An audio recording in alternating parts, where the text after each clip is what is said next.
నమస్తే ఫ్రెండ్స్, నేను మీ Madhuri. Welcome to flavours by Madhuri. ఈరోజు మన కిచెన్లో స్వీట్ స్టాల్ స్టైల్లో బాదం కట్లీ ఎలా తయారు చేసుకోబోతున్నామో చూద్దాం. 1 కప్పు బాదం పప్పుల్ని ఇలా వాటర్లో పోసుకొని దీన్ని ఒక 2-3 మినిట్స్ కుక్ చేసుకుందాము. ఇలా కుక్ చేసుకోవడం వల్ల మనకి బాదం పైన ఉండే పీలింగ్ అనేది ఈజీగా వచ్చేస్తుంది. ఇదిగోండి, ఇలాగా బాగా ఉడికాక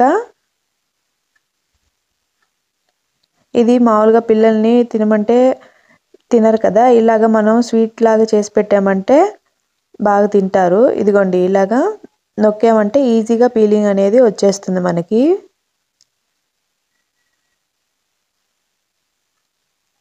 ఇప్పుడు వీటిని చల్లటి వాటర్లోకి వేసుకుందాము, బాదం పప్పులన్నిటినీ తీసేసి.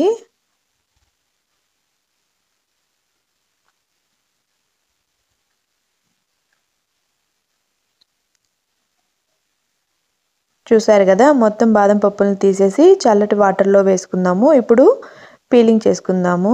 కొంచెం అలాగా కట్ చేసామంటే నొక్కేస్తే వచ్చేస్తాయి ఈజీగా మనకి. ఇప్పుడు అన్ని బాదం పప్పులకి ఇలా తీసేసుకుందాము. ఈ స్వీట్ని అయితే పిల్లలు అయితే చాలా బాగా తింటున్నారు. ఇదిగోండి, ఇప్పుడు అన్నిటికీ మనం ఇలాగా ఓపెన్ చేసేసుకుందాము.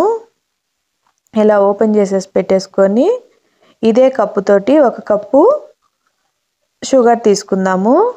మిక్సీ గిన్నెలో వేసుకొని అందులోకి 2 యాలకులు వేసుకొని పౌడర్ చేసుకుందాము. ఇదిగోండి, మెత్తగా పౌడర్ చేసుకొని ఆ కప్పులోకి తీసి పెట్టేసుకుందాము.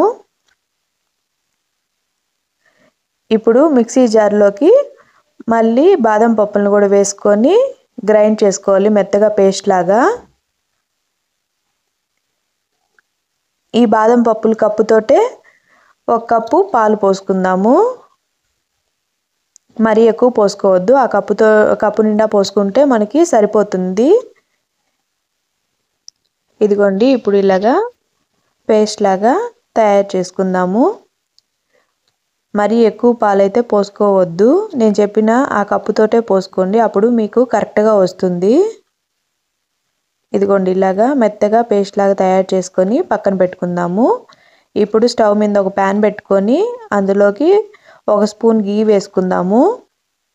ముందుగా మనం తయారు పెట్టుకున్న షుగర్ పౌడర్ను కూడా వేసుకుందాము.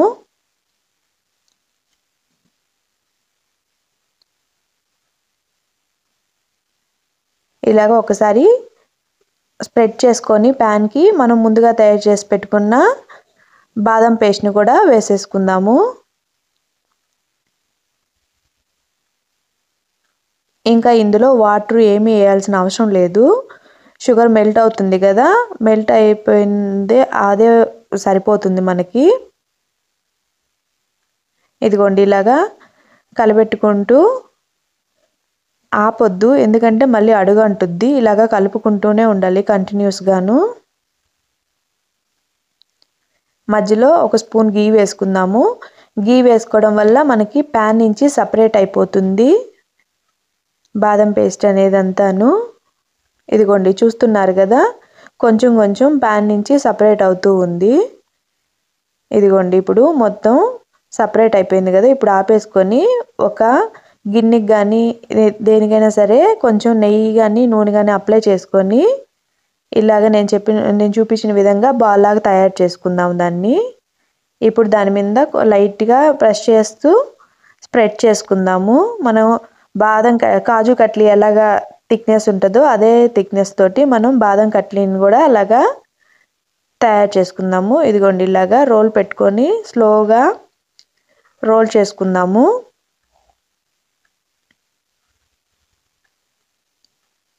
మరి గట్టిగా అదమవద్దు, అంటుకుపోతుంది. లైట్గా పైనే లైట్గా మనం ఇట్లా స్ప్రెడ్ చేసుకున్నట్లు అనేస్తే సరిపోతుంది, ఈజీగా రిమూవ్ అవుతుంది దాని నుంచి మనకి. ఇదిగోండి, ఇలాగా మొత్తం స్ప్రెడ్ చేసుకున్నాం కదా. ఇప్పుడు దీన్ని డైమండ్స్ లాగా కట్ చేసుకుందాము.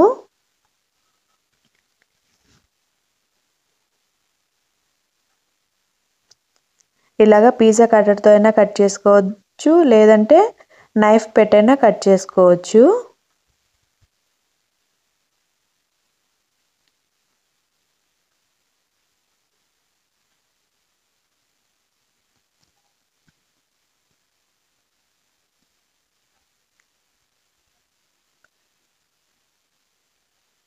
ఇదిగోండి ఇలాగా మళ్ళీ ఇటు సైడ్కి కట్ చేద్దాము. ఇదిగో చూడండి మనకి ఆ వుడ్ నుంచి ఈజీగా సపరేట్ అయిపోతున్నాయి.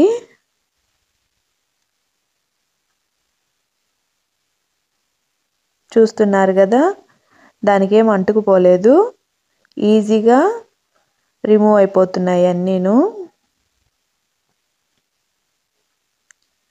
ఇది టేస్ట్ అయితే చాలా అంటే చాలా బాగుంది.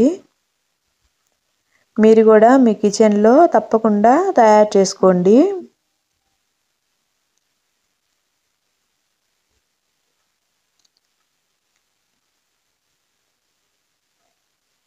ఇదిగోండి ఇలాగా స్లోగా అన్నీ రిమూవ్ చేసుకుందాం మనం.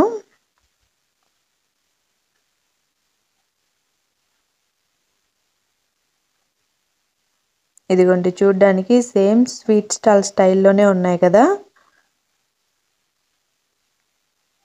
ఇదిగోండి మన బాదం కట్లీ తయారైపోయింది.